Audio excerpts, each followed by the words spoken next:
आऊज़ुबिल्लाहिमिनश्शैतानिर्रजीम बिस्मिल्लाहिर्रहमानिर्रहीम। मैं Nadeem Iqbal level academy से आपके साथ STA 301 यानी स्टैटिकल थ्योरी का पेपर जो है आपके साथ शेयर कर रहा हूँ।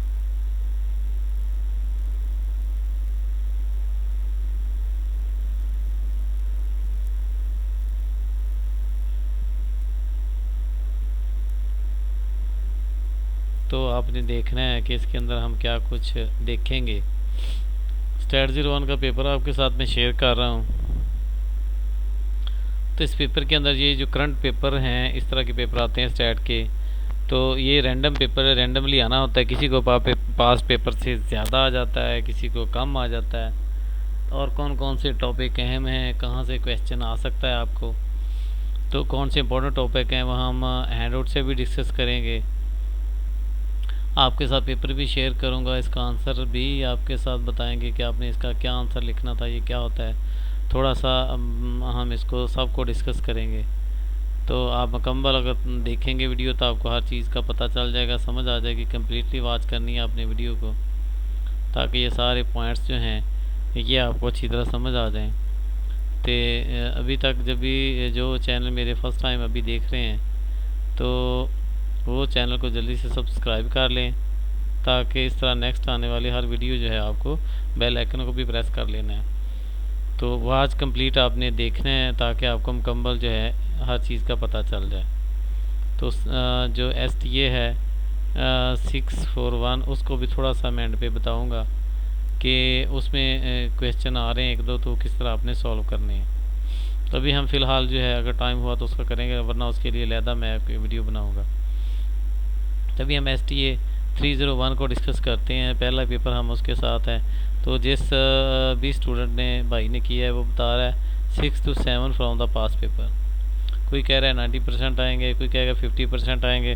तो हर एक की लक होती है कि उसको कितना पास पेपर से आ गया, ठीक है, या कितने उसने पास पेपर्स पढ़े हैं। और अक्सर जो है ना ये कोशिश करनी चाहिए कि हैंड आउट को फॉलो करें, हैंड आउट को ओपन कर लें, जो भी उसके अहम पॉइंट्स होते हैं उनको हाईलाइट करते जाएं। फार्मूले वगैरह स्टैट के तो अगर फार्मूले वगैरह आते हों तो ये पेपर जो बंदा इजीली कर सके। मोस्टली होते ही फार्मूले कैलकुलेशन के अंदर यूज़ होते हैं कुछ रूल्स, तो उनको लाजमी आना चाहिए, तो तब वो पेपर जो है आसानी से किया जा सकता है। तो उसने कहा 6 to 7 पास पेपर में से आया मुझे formulation of null and alternative hypothesis क्या होता है, इसका थोड़ा सा आपने बताना है। तो जिस हमने मफरूज़े को हाइपोथेसिस को टेस्ट करना होता है वो हमारा नल हाइपोथेसिस कहलाता है।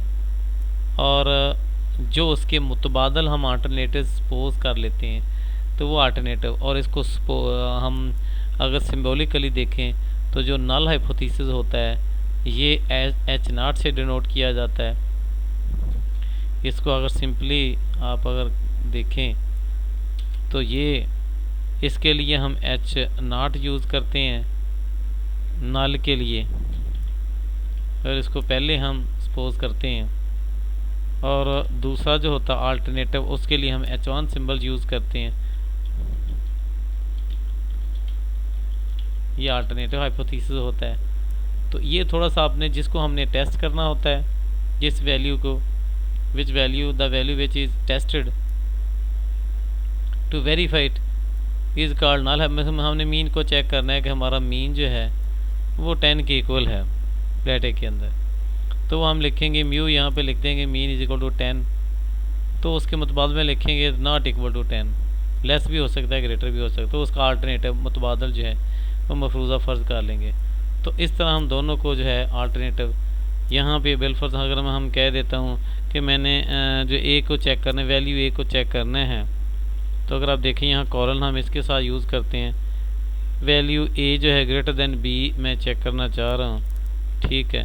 तो यहाँ आप देखें ऐसे लिख देंगे, ये आ जाएगा नल हाइपोथेसिस, ऊपर इसकी हेडिंग आप दे देंगे। तो इस तरह ये आप फार्मूलेट कर देंगे। 2 से 3 नंबर का उसने पूछा है क्योंकि ये पहला क्वेश्चन है।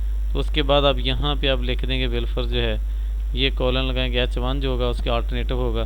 तो यहाँ भी हम लिख देंगे नॉट इक्वल टू, यहाँ हम लिख देंगे लेस दैन, यहाँ पे कह रहा है तो यहाँ पे हम लेस दैन लिख दें। वहाँ पे हम ग्रेटर देन चेक करें, मुतबादल उसका चेक करना होता है, लेस भी होता है, नॉट इक्वल भी हो सकता है। तो ये शॉर्ट में सिंपल इतना एक डेफिनेशन में लिख देंगे कि which hypothesis we tested is called null hypothesis and the opposite alternative hypothesis which we consider. If the null hypothesis fails, तो देन अगर नल हाइपोथेसिस रिजेक्ट हो जाता है तो उसके मुतबादल में हमने जो सपोज करना तो वो अल्टरनेटिव हाइपोथेसिस होता है। तो क्वेश्चन नंबर 2 को देखते हैं। इन्होंने क्वेश्चन शेयर किए, ऑब्जेक्टिव का भी बताया। तो आपने काइंडली जो मईज़ और इसकी फ़ाइलें हैं उनको रीड आउट कर लें। तो फाइलों को रीड करने का सिर्फ ये मकसद होता है, थोड़ा आइडिया हो जाता है। पहले तो हैंड आउट को रीड करना चाहिए, या चलो आप क्विज़ की फ़ाइलों को रीड कर लें ताकि आपको आइडिया हो जो क्या पूछ रहा है। तो उसके मुताबिक जब हैंड आउट ओपन करेंगे तो आपको ज़्यादा समझ आएगी। अब आ गया है relationship between level of significance. जो लेवल ऑफ सिग्निफिकेंस होता है ये क्रिटिकल रीजन होता है। तो रिजेक्टिंग नल हाइपोथेसिस जो होता है टॉप 1, तो वो लेवल ऑफ सिग्निफिकेंस भी कहलाता है। ये अभी जो रिसेंटली क्विज़ आया था स्टैट का, उसमें भी था ये कौन सी दोनों। और क्रिटिकल रीजन वो रीजन होता है जहाँ पे अगर हमारी वैल्यू जो है जेड की वो अगर फॉल कर जाए तो हम नल हाइपोथेसिस को रिजेक्ट कर देते हैं, और उसके मुतबादल में जो अल्टरनेटिव हाइपोथेसिस होता है उसको एक्सेप्ट कर लेते हैं। तो वो रीजन जो बाउंड्री लिमिट जो 95% हम सेट करते हैं, 10% है, 1% कॉन्फिडेंस सर्वर के लिए, एक क्रिटिकल रीजन जो है हम सपोज कर लेते हैं। तो यहाँ में थोड़ा सा हैंडआउट्स के अंदर भी इसको थोड़ा हम देख लेते हैं कि ये क्या होता है। यहाँ पे देखें 22 लेक्चर्स चलो ओपन है, मैं थोड़ा सा इसको बता दूँ। तो 22 से आगे हमने, क्योंकि 23 हमारे इसके अंदर से शामिल होंगे 20 से 45, तो ये 45 से ले के ये जो सारे हमारे हैं mathematical expectation, variance, movement, continuous probability, ये मोस्टली बड़ी अहम टॉपिक हैं। 25 वाला जो है, उसके बाद हम देखें 27 के अंदर जो है कुछ वैल्यूज़ हमारे पास जो है डिस्क्रीट यूनिफॉर्म डिस्ट्रीब्यूशन या प्रोबेबिलिटी डिस्ट्रीब्यूशन।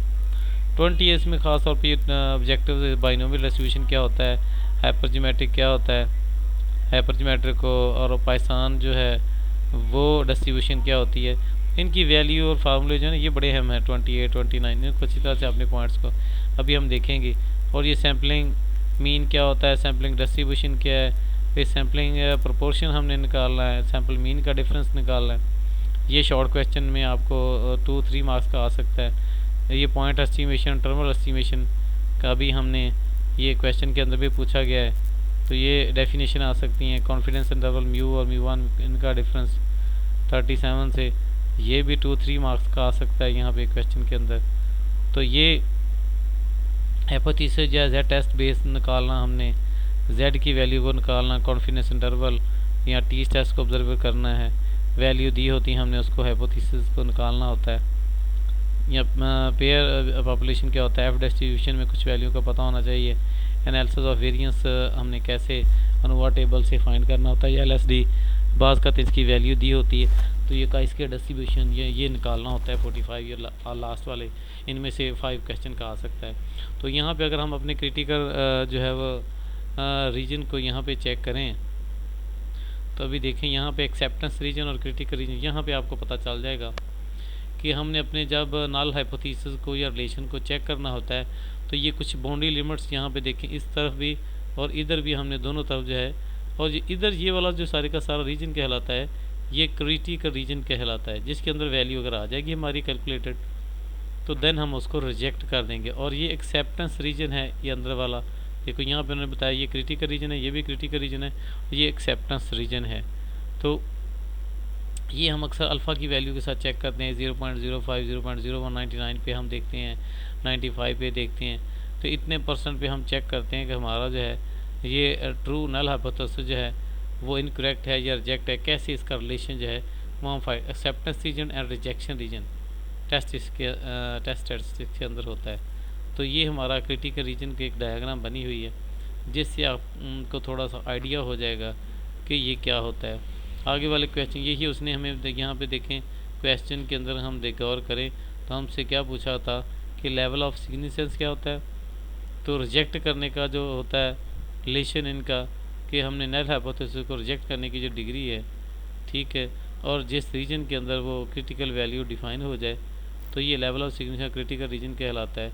तो ये आप यहाँ पे देख सकते हैं रिजेक्ट प्रोबेबिलिटी है रिजेक्ट करने की नल हाइपोथेसिस को। इसको भी आप देखें यहाँ पे क्या है, तो यहाँ पे देखो relation between the level of significance and critical reason, यही हमारा क्वेश्चन पेपर के अंदर पूछा गया है। एक देखो relation between the significance and critical region, तो अभी हम इसको देख लेते हैं क्या बता रहा है हमें।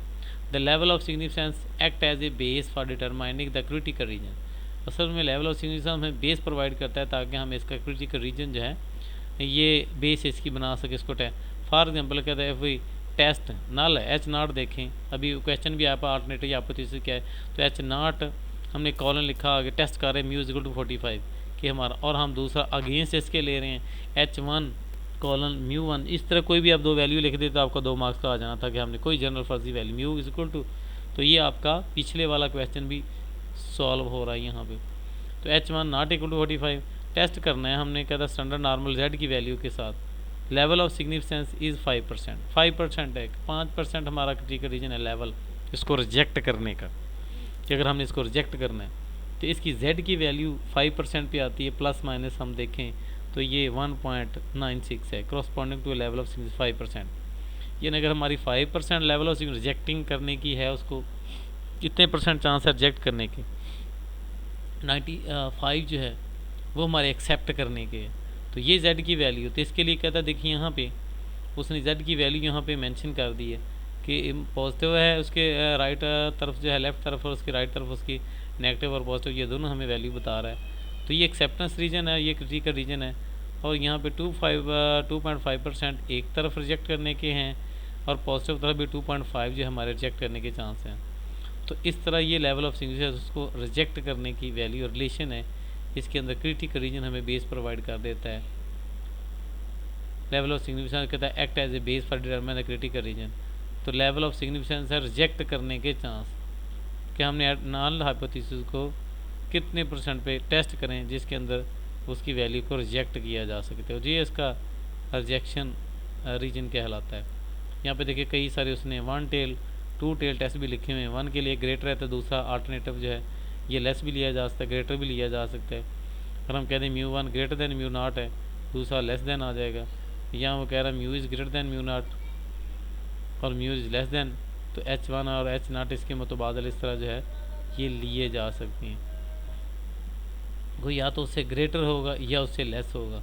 तो ये 1 टेल टेस्ट होगा, यानी एक तरफ से हम उसको रिजेक्ट कर रहे हैं, सारी की सारी वैल्यू हमारी वन साइड पे जो है वो एग्जिस्ट कर रही है। पहले अल्फ़ा होता है, अब Z जो है अल्फ़ा माइनस की तरफ और Z अल्फ़ा पॉजिटिव की तरफ है, तो उसकी अल्फ़ा वैल्यू जो है ये यूज़ की जा रही है। तो ये देखिए ये राइट तरफ आ रहा है, इसके Z की वैल्यू जो है Z अल्फ़ा बाई 2 उससे अगर ग्रेटर आ जाएगी तो ये रिजेक्ट हो जाएगा हमारी Z की वैल्यू Z अल्फ़ा बाई 2 से। जैसे ही Z की वैल्यू ग्रेटर आएगी तो क्रिटिकल रीजन में फॉल करेगी। या अब जी और ये 2 टेल टेस्ट की तरफ दोनों तरफ जो है अल्फ़ा बाई 2 हमने वैल्यू ली हुई है। इसको लिखने का मेथड भी बता रहा है।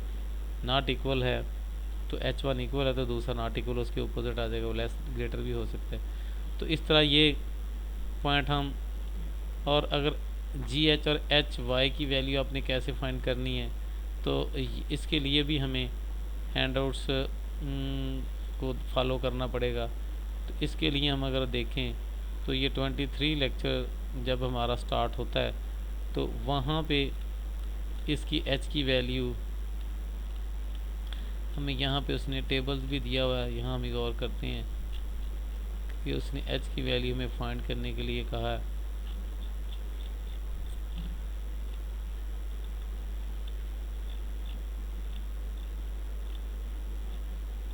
तो ये आसान है, मैं थोड़ा सा आपको बता दूंगा कि कैसे वैल्यू फाइंड करनी है, तो इजीली आप जो है उसकी वैल्यू जो है, ये एक्सपेक्टेड वैल्यू का भी अहम टॉपिक है, ये भी अभी आपको मैं थोड़ा सा समझा देता हूँ कि ये कैसे हमने इसको कैलकुलेट करना है।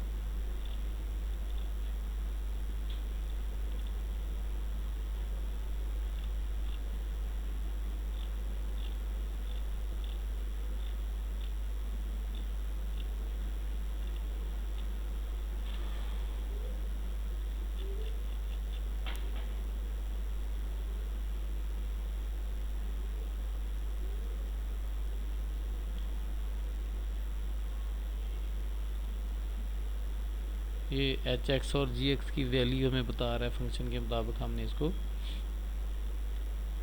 कैसे फाइंड करना है। ये उसका जनरल फार्मूला भी, अगर इंडिपेंडेंट या डिपेंडेंट हमने निकालना हो तो इन दोनों को मल्टीप्लाई हम करते हैं।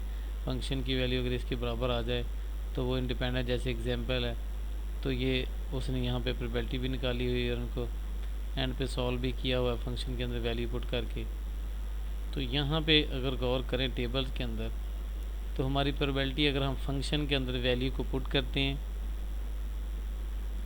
कहता है कि none is black ball, one is red ball, तो कोई भी ब्लैक नहीं है। देखें 3 ब्लैक थे, उनमें से 0 और 2 में से 1 और 3 में से 1 एक वाइट दी और टोटल इसका निकाला हुआ 2 निकालनी, इसका 6 और 1 रहा है, F1 और 1 आ रहा है, इस पर भी 6 और 28 है।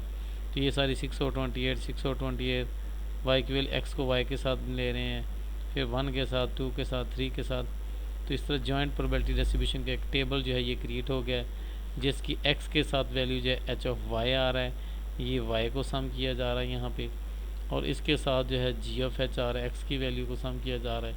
इधर को हम देखें एक्स की वैल्यू को रो की शक्ल में सम कर रहे हैं, 3, 6 और 1 जो है ये 7 और 3 10 हो जाता है। इसको हम कैलकुलेट करें तो ये भी टोटल हो जाती है, इसको भी रो की शक्ल में जी ऑफ एक्स बन जाता है हमारे पास, और हम वाई की वैल्यू को ऐड करते हैं तो यहाँ पे ये 15 और ये 12 और ये 1, और इन सब को ऐड करें तो ये 20/28 और 28 बन जाता है 1।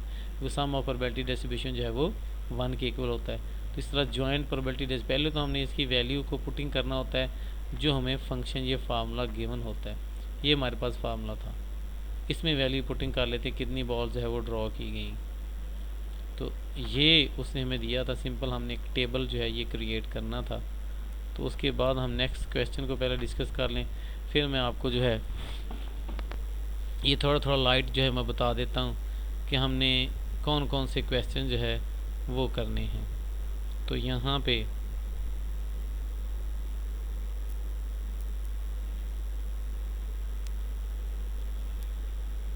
पॉइंट एस्टिमेशन क्या होता है, ये क्वेश्चन नंबर 4 था, ये 5 मार्क्स का होगा। तो पॉइंट एस्टिमेशन और इंटरवल एस्टिमेशन के भी 2 टॉपिक होते हैं। यहाँ पे अगर हम देखेंगे और 31 लेक्चर के अंदर उसने दे दिया है स्टैटिकल इन्फ्रेंस, जब हम इसके रिजल्ट फाइंड करते हैं तो उसके अंदर एक एस्टिमेशन आ जाता है और एक हाइपोथेसिस टेस्टिंग आ जाता है, और एस्टिमेशन के अंदर आगे 2 पॉइंट आ जाते हैं, पॉइंट एस्टिमेशन और इंटरवल एस्टिमेशन। तो उसने हमें पॉइंट एस्टिमेशन का बताया है कि पॉइंट एस्टिमेशन जो है ये हमने कैसे फाइंड करना है। तो आगे इसकी एग्जांपल्स हमें दी हुई हैं पॉइंट एस्टिमेशन की।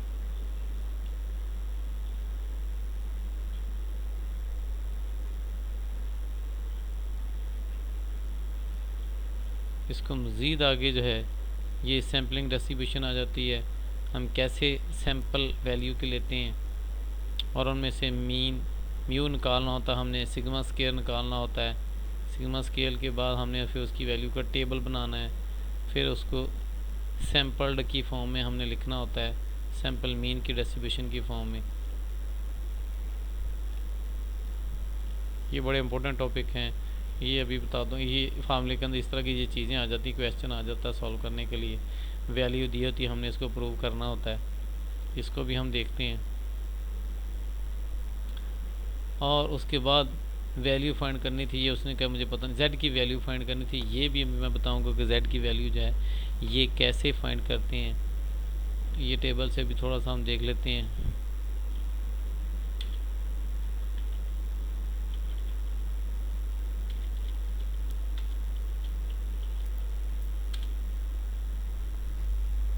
तो z वैल्यू देखिए यहाँ पर, z का फार्मूला क्या है, x minus mu over sigma. ये जो म्यू होता है पॉपुलेशन से मीन निकाला जाता है, और ये पॉपुलेशन का स्टैंडर्ड डेविएशन होता है कि जब x वैल्यू से हम कोई भी जो गिवन है जिसमें हमने z की वैल्यू को फाइंड करना होता है उसमें से मीन को निकाल के उसके स्टैंडर्ड डेविएशन पे फाइंड करते हैं, तो जो वैल्यू हमारे पास आती है उसको हमने टेबल से देखना होता है।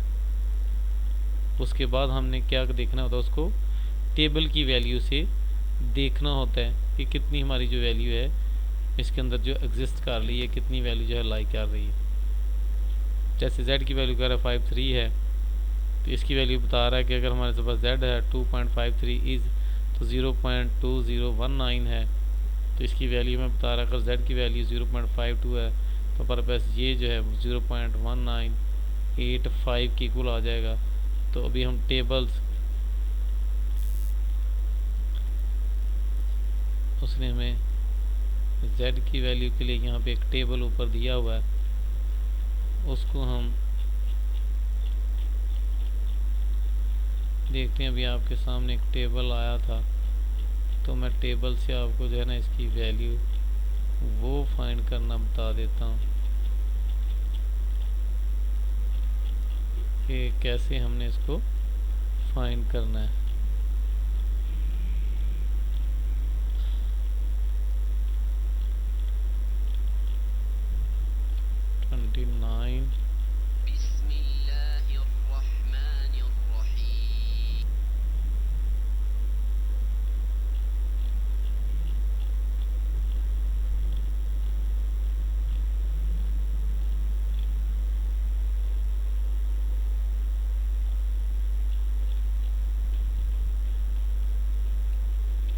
यहाँ पे जी हमारे लिए एक z का टेबल दिया हुआ है।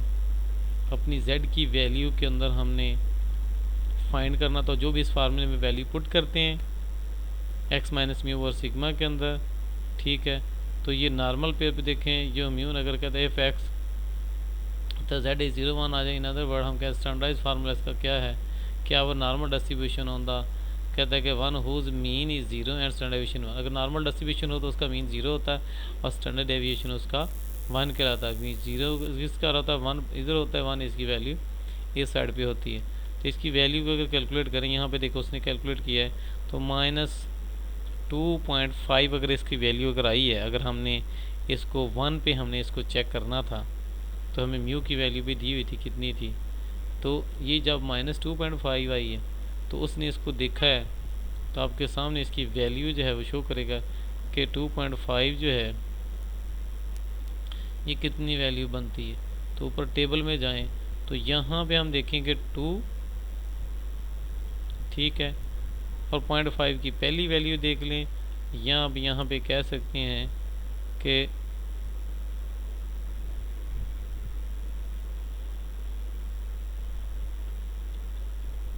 और कितने परसेंट पे इसको हमने चेक करना है। 0.2 है, 0.3 है, तो 0 पॉइंट हमने किस वैल्यू पे इसको चेक करना है। तो अब यहाँ पे अगर टेबल पे गौर करें इसकी वैल्यू पे तो 2.5 थी, तो 2 पॉइंट के लिए देखिए बता रहा है 4938। तो टेबल में से 2.5 हमने शुरू में सर्च कर लेना है। तो देखिए ये वाली वैल्यू इसकी आ रही है 2.5। टेबल से हमने इसको देखना था। अगर कोई और वैल्यू हम देखते हैं बिलफर्ज, कोई जब यहाँ पे और बताएगा कि z की वैल्यू कितनी है, किस पे हमने इसको भी देखना है।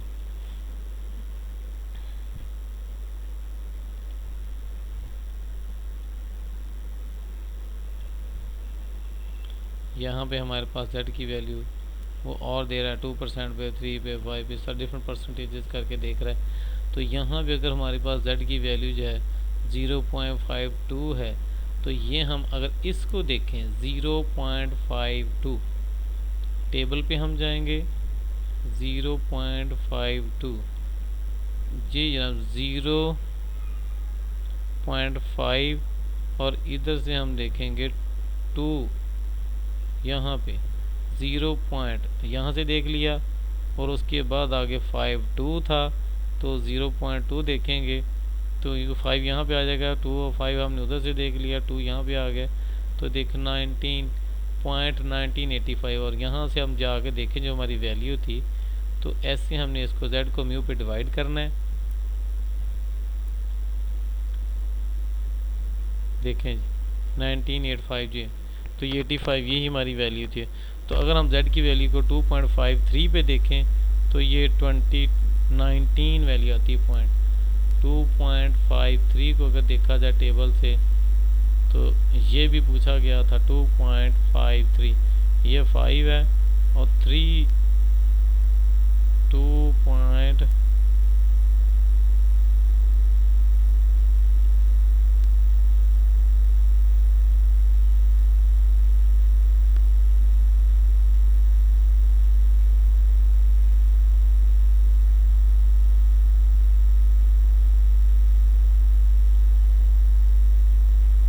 53 था, तो देखें इसकी वैल्यू जो ये हमारे पास 2029 आ रही है। 53 की वैल्यू किधर है, 2.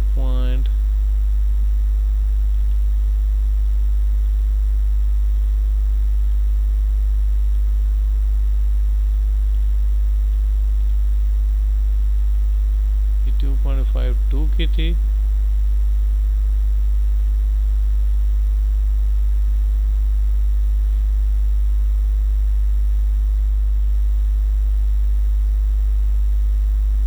क्लोजर टू 20 के। देन वो कह रहा है कि ये वाली जो वैल्यू है अप्रोक्सीमेट जेड वैल्यू 0.52 वैल्यू जो अप्रोक्सीमेट वैल्यू हम इसकी सपोज कर लेंगे 0.3 पे, 0.2 पे, 0.5 पे, 0.5 इधर है, 0.5 जो वैल्यू ये राइट तरफ इसकी वैल्यू होती है। ये तो कुछ क्वेश्चन उसने पेपर्स में दिए थे। नल अल्टरनेटिव सिग्निफिकेंस को भी देख लिया, रिजेक्टिंग करने की परसेंटेज में आ जाता है 5%, 3%, और वो रीजन होता है क्रिटिकल जिसके अंदर वैल्यू फॉल कर जाए, हम बाउंड्री लिमिट सेट करते हैं तो ये परसेंटेज देती है, और इस परसेंटेज के मुताबिक हम दोनों उसकी क्रिटिकल रीजन जो है ये सेट कर देते हैं जहाँ में हमने एच को रिजेक्ट करना होता है। और ये प्रोबेबिलिटी वेयर फार्मूले के अंदर चेक करने के बाद एच ऑफ एक्स मैंने कहा था रो को और कॉलम को हम ऐड कर लेते हैं, रो को ऐड कर लेते हैं और ये हम कॉलम को ऐड करते हैं तो ये वैल्यू आती है। पॉइंट एस्टिमेशन में देख लिया कि हमने ये सैम्पलिंग निकालनी होती है, सैम्पल एक पॉइंट पे हमने वैल्यू को चेक करना होता है, एस्टीमेट करना होता है जिसके अंदर हम कॉन्फिडेंस इंटरवल वगैरह भी सेट करते हैं। जेड की वैल्यू कैसे फाइंड करनी है, जेड की वैल्यू हमने देख ली, कुछ कैसे देखते हैं तो देखिए यहाँ पे क्या दिया, नल अल्टरनेटिव हाइपोथेसिस लॉन्ग क्वेश्चन के अंदर एमसीक्यूज जो हैं ये आ रहे हैं by variate probability distribution with MCQs. कहते एग्जांपल मीन वेरिएंस के क्वेश्चन थे, बहुत शॉर्ट एमसीक्यूज, बाइनोमियल हाइपरजोमेट्रिक से एमसीक्यूज थे। आखिरी सेकंड जो कह रहा है देखो 90% नोटिस जो है पास पेपर से है। जेड टेस्ट कैसे फाइंड करते हैं, नल हाइपोथेसिस क्या होता है, alternative hypothesis, normal distribution N और क्यू वैल्यू जो है ये कैसे फाइंड कर सकते हैं, पाइथन पाइथन डिस्ट्रीब्यूशन क्या होता है ये टॉपिक कर लो, ऊपर 90% आता होगा तुम्हें, बाकी अल्लाह मालिक है। ये देखिए इस तरह कुछ अपने जो हैं वो पॉइंट्स आपके साथ जो है वो शेयर कर रहे हैं। 20% एमसीक्यू से था सब्जेक्टिव में व्हाट इज़ कहता है कि बीसीआर या ज्योमेट्रिकल जो है हाइपर ज्योमेट्रिक क्या होता है, फिर उन्होंने इस तरह की ये चीज़ें पूछी हुई हैं। पीएन की value standard deviation binomial distribution से था। प्ले कार्ड जो होते हैं वो क्या होते हैं, how many black card, diamond card and heard card, इस तरह का क्वेश्चन था। ये आपको पता होगा ताश के पत्तों में 52 टोटल होती हैं ताश, तो उसमें से 30 जो हैं 13 जो है वो ब्लैक कार्ड, 26 उसमें ब्लैक कार्ड होते हैं, डायमंड के 4 होते हैं और हार्ड के भी 4 होते हैं। तो इस तरह ये हमें कुछ हमें बता रहा है डायमंड के कितने होते हैं, 13 डायमंड के, 13 ब्लैक के, तो ये स्पैड ब्लैक, इस तरह ये सारे हार्ड जो है ये अलग-अलग कैटेगरीज है। यहाँ पे डेफिनेशंस के अंदर भी बताया गया है कि आपको ये कितने कितने कौन से जो है वो कार्ड होते हैं फार्मूले के अंदर। तो यहाँ पे आपको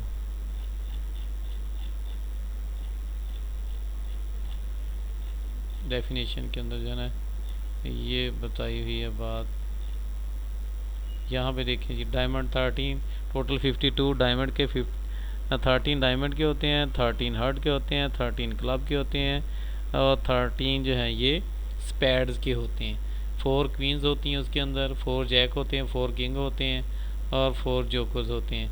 ये कुछ हमें डिटेल फेस कार्ड होते हैं जिनके ऊपर पिक्चर्स वगैरह बनी होती है।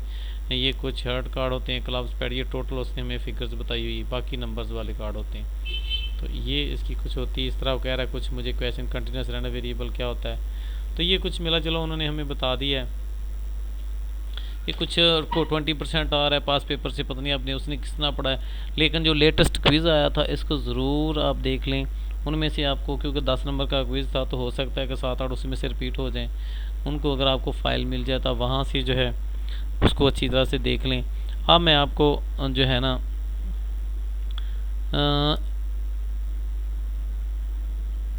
ये फार्मूलों के वगैरह की है, अगर फार्मूले वगैरह किसी को आ जाएं तो ये सारे का सारा जो है पेपर जो है उसको सॉल्व हो जाता है। ये किसी भाई ने बनाए हुए हैं, उन्होंने अपना प्रीपेड बाय द सलान लतीफ़ एंड मोहसिन अली, तो उन्होंने मिलके बनाए हैं, तो काफ़ी उन्होंने मेहनत की इसके ऊपर, तो अच्छा काम किया उन्होंने। तो यहाँ पे आप इसको देख सकती हैं कि ये क्या है, रेंज फाइंड करने का फार्मूला। मिड रेंज आ जाए तो H0 XM बड़ी वैल्यू, स्मॉलेस्ट से हम फिक्स वैल्यू को 2 करके ऐड करके उनका मिड रेंज निकाल लेते हैं। मिड क्वार्टाइल क्या, Q1 Q3 और ओवर 2 पे डिवाइड करते हैं। कोफिशिएंट ऑफ डिस्पर्शन का फार्मूला दिया हुआ है, ज्योमेट्रिक मीन का और मानक मीन का। क्वार्टाइल क्या होता है, फोर्थ, हम डाटा को फोर्थ पार्ट्स में, coefficient of quartile Q3 minus Q1 Q3 plus Q2 जो होता है। तो ये उसने हमें फार्मूले भी दिए मैंने वैल्यू से, ग्रुप डाटा से L प्लस H और FN और 4 माइनस C।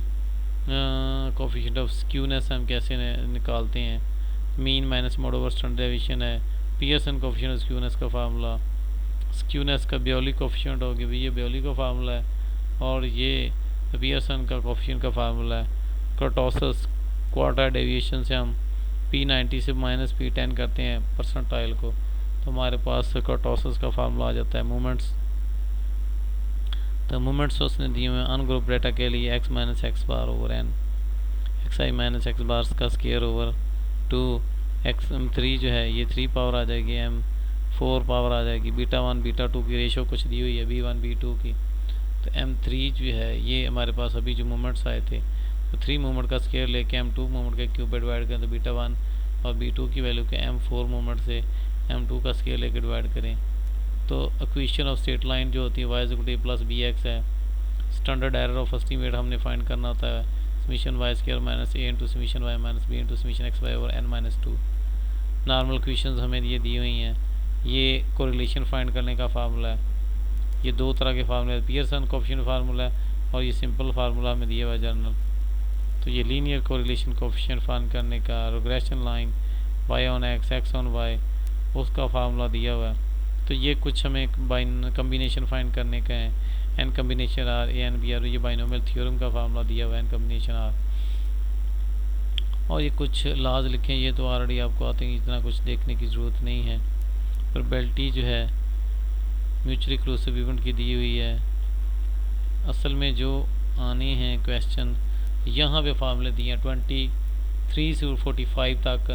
एक्सपेक्टेड वैल्यू हम निकालते हैं, मैथमेटिकल एक्सपेक्टेशन जो होता है समीशन 1 to n तक, जो number xi f of xi ये उसका फार्मूला है, ये मीन के इक्वल होता है, इसको mean expected value of x is to mu भी कहते हैं।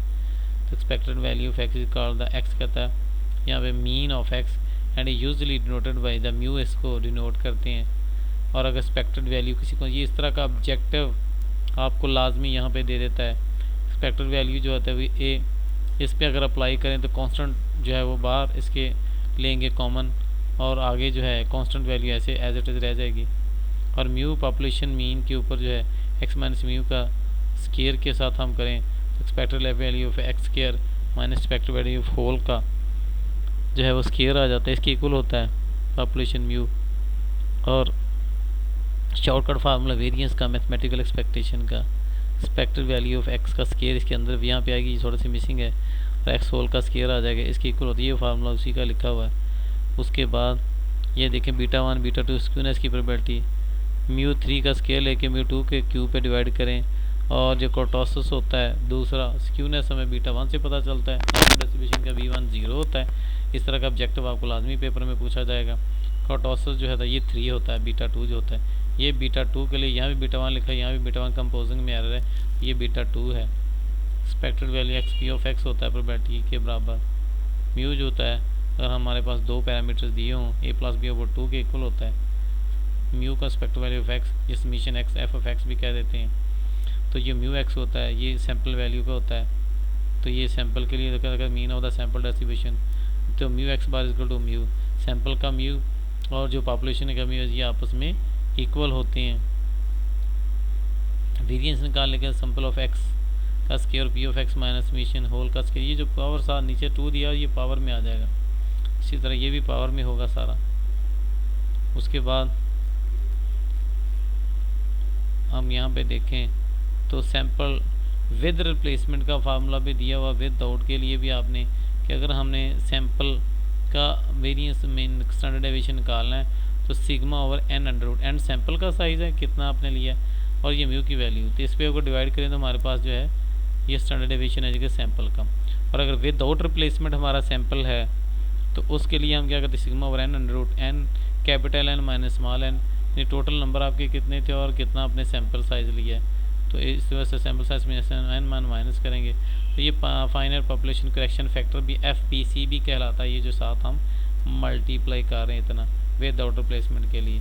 वैसे ये विद रिप्लेसमेंट के सिंपल इतना पोर्शन है और ये इसके साथ ये कहता है कि पॉपुलेशन फाइनाइट कोएफिशिएंट फैक्टर भी मल्टीप्लाई है।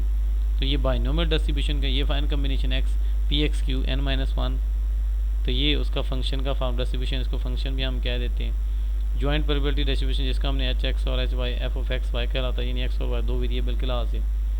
तो ये kth मोमेंट के लिए KR ओवर I और n मोमेंट रेशो जो हमने पढ़ी थी म्यू के, ये पावर में आ जाएगा।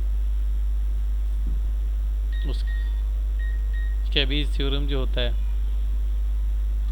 इसको देख लें, इसके इक्वल जो होता है -1 ओवर k, तो इसकी वैल्यू अक्सर फार्मूले में पूछा है, कैबीज का फार्मूला 1 ओवर k की, फिर ये आपने याद कर लें, probability of mu minus k sigma less than equal to x और mu plus k sigma greater than equal to 1 minus 1 over k square. तो स्टैंडर्ड डेविएशन हमने निकालना प्रोबेबिलिटी डिस्ट्रीब्यूशन फंक्शन का, एक्स माइनस म्यू का square over under root है, तो expected value है वो म्यू एक्स इसके बराबर होता है। तो मार्जिनल प्रोबेबिलिटी डिस्ट्रीब्यूशन का फार्मूला भी दिया हुआ है, ये 1 to n f(x) xi, ये कुछ हमें फार्मूले वगैरह बता रहा है। तो ये h का है, ठीक, xi yi, तो y की वैल्यू को हमने यहाँ पे फिक्स करना होता है, उधर x की वैल्यू को फिक्स करना, x के अगेंस्ट y को फाइंड करना, y के अगेंस्ट x को फाइंड करना है। तो हाइपरजीमेट्रिक का k number of successive value होगी, number of successive in population कितने हमने फाइंड करना है, और जो स्मॉल x है ये उसका सैंपल का जिस पे प्रोबेबिलिटी निकाल रहे हैं, कैपिटल N जो total number of unit in population, total कितने यूनिट हैं और सैंपल कितने का लिया हुआ है, ठीक है, और k नंबर ऑफ सक्सेसिव है। तो ये फार्मूला अगर हम फाइंड करें तो हमारे हाइपरजीमेट्रिक डिस्ट्रीब्यूशन का फार्मूला आ जाता है। और उसके बाद हाइपरजीमेट्रिक का मीन निकालना हो तो हमारे पास क्या आ जाता है, n k over n, small n k को मल्टीप्लाई करते हैं तो कैपिटल पे, और इसी तरह इसका जो है ये फार्मूला दे दिया उन्होंने, ये फार्मूले सारे लिखे हुए हैं। और अगर हमने बाइनोमियल डिस्ट्रीब्यूशन का फार्मूला करना तो इसमें 3 पैरामीटर ये NP x NP होता है, NP इसके मेन है, म्यू जो है वो NP के इक्वल होता है, और E की वैल्यू 2.17 जो है कहता है 828 वैल्यू दी हुई है, और x जो है ये 0 से इन्फिनिटी तक, E की वैल्यू म्यू माइनस म्यू ये x पावर है और x का फैक्टोरियल, तो बाइनोमियल डिस्ट्रीब्यूशन का फार्मूला है यहाँ पे ये वाला। और अगर हम यूनिफॉर्म डिस्ट्रीब्यूशन की डेफिनेशन उसने हमें दी हुई है, और ये अगर पाइथन प्रोसेस फार्मूला क्या है, म्यू के साथ लैम्डा इसका फैक्टर है टाइम जो वो उसके साथ मल्टीप्लाई कर देते यहाँ पे, बाकी फार्मूला वही एज इट इज़ है। लैम्डा देखिए average number of occurrence of the outcome of interest per unit के साथ एवरेज को मल्टीप्लाई कर दे जिसने लैम्डा का नाम दिया, बाकी टी टाइम है और ये एक्स जो है ये नंबर ऑफ अकरेंस आ गया। नॉर्मल डिस्ट्रीब्यूशन का फार्मूला भी पहुँच लेता है ऑब्जेक्टिव में, इसको भी देख लें, f(x) बराबर 1 over sigma 2 pi over under root multiply साथ कर रहे e की power 1 over 2x minus mu और सिग्मा इसका होल का स्क्वायर। तो पाई की वैल्यू और इसकी पता आपको ये क्या है, बीटा 1 नॉर्मल डिस्ट्रीब्यूशन हो, अगर हमने मोमेंट रेशो के हिसाब से प्रोबेबिलिटी निकाली हो तो जो नॉर्मल डिस्ट्रीब्यूशन होता है उसके अंदर बीटा 1 0 और जो बीटा 2 होता है ये 3 होता है। z का स्टैंडर्डाइज फार्मूला हम जिसको कहते हैं वो x minus mu over sigma के इक्वल ही होता है, और अगर x सैंपल से हमने लिया हुआ है तो x bar minus mu x over sigma x bar का आ जाएगा यहाँ पे सैंपल के लिए। तो अगर पॉपुलेशन प्रोपोर्शन होता है x over n, total value का हम जो नंबर ऑफ सक्सेसिव है उसको टोटल वैल्यू पे डिवाइड करेंगे तो उसके लिए हमारी वैल्यू जो आ जाएगी p हैड जो सैंपल के लिए होता है x ओवर n, और ये पॉपुलेशन के लिए होता है, इसलिए इनका डिफरेंस और डिफरेंस के वेरिएंस का भी फार्मूला ले सकते हैं यहाँ पे। तो दोनों का फ़र्क का फार्मूला निकालना हमने, ये सैम्पलिंग डिस्ट्रीब्यूशन का फार्मूला दिया हुआ है, standard deviation of sampling distribution. फिर यहाँ पे मॉडिफाई फार्मूला सैम्पल वेरिएंस का है, ये हम इसको नॉन वेरिएंस कह देते हैं, तो यहाँ नॉन वेरिएंस के लिए होता है। रिलेशन आ गया एफिशिएंसी वेरिएंस, पहला वेरिएंस जो है T2 ओवर T1 को डिवाइड करें तो हमारे पास उनकी एफिशिएंसी आ जाएगी दोनों वेरिएंस की। Difference between the mean of two population, दो पॉपुलेशन के मीन का difference plus minus Z alpha by 2, तो ये कॉन्फिडेंस इंटरवल का फार्मूला साथ आ गया। ये मीन का कॉन्फिडेंस इंटरवल आ गया, ये पॉपुलेशन का कॉन्फिडेंस इंटरवल आ गया। P hat 1 minus P hat over n, ये वैल्यू सा दे 95 पे 92 पे, कह रहा 95% हो तो 1.96 वैल्यू, 99 पे 2.5, ये भी डायरेक्ट वैल्यू हमसे पूछी जा सकती है। Confidence interval for P1 minus P2 दो के लिए निकालना, P1 minus 2 Z alpha by 2, इसकी वैल्यू आप पुट कर दें कितने पे कहता है, यहाँ पे वो वैल्यू लिखें, बाकी P इंटू P माइनस 1 आ जाएगा, N पे डिवाइड पहले नंबर पे डिवाइड कर दें, दूसरे नंबर पे डिवाइड कर दें। तो सैम्पलिंग कहता है कि size for the estimation population proportion, अगर सैम्पल का हम साइज़ निकालना एस्टिमेट करना है तो उसके लिए P hat Z alpha by 2 P Q over N under root आ गया। टी टेस्ट का फार्मूला हमें दिया हुआ है, ये हमने टी टेस्ट का variance of the T distribution के लिए V over V minus 2 degree of freedom जो है वी ग्रेटर दैन 2 होनी चाहिए इसकी वैल्यू, और ये हमें एफ डिस्ट्रीब्यूशन का फार्मूला उसने दिया V1 V2 over 2 V2 over V1, तो ये उसकी कुछ वैल्यू है। ये कहता है यहाँ पे मीन ऑफ एफ डिस्ट्रीब्यूशन निकालने के लिए, तो ये सारे के सारे फार्मूले एल एस का, ये लास्ट वाला फार्मूला आ गया। मीन स्क्वायर निकालना है, sum of square degree of freedom पे डिवाइड करेंगे हमारे पास मीन स्क्वायर आ जाएगा। एल एस डी क्या है, लीस्ट सफिशिएंट डिफरेंसेस, ये भी फार्मूला देता T alpha by 2 V degree of freedom पे देखना है, तो into M S C over R पे इसका अंडर रूट ले लेते हैं, तो ये हमारे पास आ जाता है एल एस डी का फार्मूला सफिशिएंट डिफरेंसेस। तो ये सारे के सारे फार्मूले ख़त्म हो गए हैं, कुछ आगे डेफिनेशंस भी दे दी उसने। रेशियो इंटरवल क्या होता है, बेसिक एरर, बायस्ड, अनबायस्ड, कहता है कि error is said to be biased if the observe value is consistently constantly higher और lower than the true value. True value अगर लोअर होगी हायर होगी तो ये हमारे पास बायस्ड होगा। अनबायस्ड एस्टिमेटर क्या होता है, ऑन अदर हैंड कहते हैं said to be unbiased when the deviation the excesses and defect from the true value tend to our equally often, तो अगर ट्रू वैल्यू के इक्वल अनबायस्ड, एक बायस्ड होगा और एक अनबायस्ड एस्टिमेटर होगा, उसके करीब आ रहा है, उसकी वैल्यू को फॉलो कर रहा है। प्राइमरी सेकेंडरी डाटा के लिए हमें कुछ बताया जा रहा है। पॉपुलेशन, सैंपल, टोटल वैल्यू जिसके हमने दी होती है, collection of the individual item data, ये पॉपुलेशन और सैंपल जो हमने उसमें से लेना होता है, ड्रा करना है। और sampling error, non sampling error भी आता है, sample with replacement, without replacement. तो नॉन सैम्पलिंग एरर ये इसका जीडीपी भी था स्टैट का, sampling error difference between the sample static and population parameter. तो ये सैंपल पॉपुलेशन के अंदर और जो सैंपल हैं दोनों में फ़र्क, सैंपल एरर क्या था, नॉन सैंपल क्या error, not that attribute to sample but arise to process of data collection even if the complete count is carried out.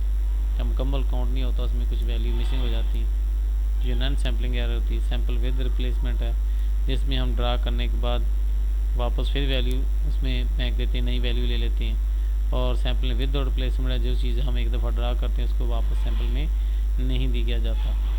तो स्टैंडर्ड एरर, कोटा सैम्पलिंग, ये सारी कुछ डेफिनेशंस हमें दे रहा है।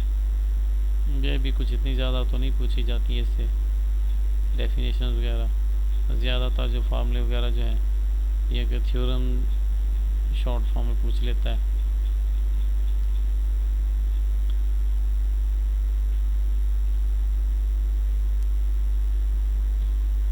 तो अब कुछ हैंडआउट्स को देख लेते हैं।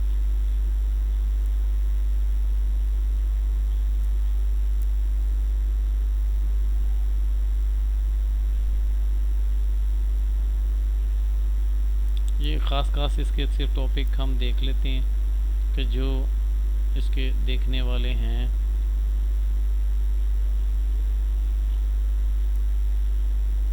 ट्वेंटी 23 से हम देख लेंगे, ये 24 आ गया, ये 23 आ गया। ऑब्जेक्टिव के इस तरह के पॉइंट्स आ जाते हैं इसके अंदर, कौन कौन से हैं। यहाँ पे जस्ट मैं आपको टॉपिक बताऊँगा, लेंथी काफ़ी इस तरह वीडियो हो जाती है।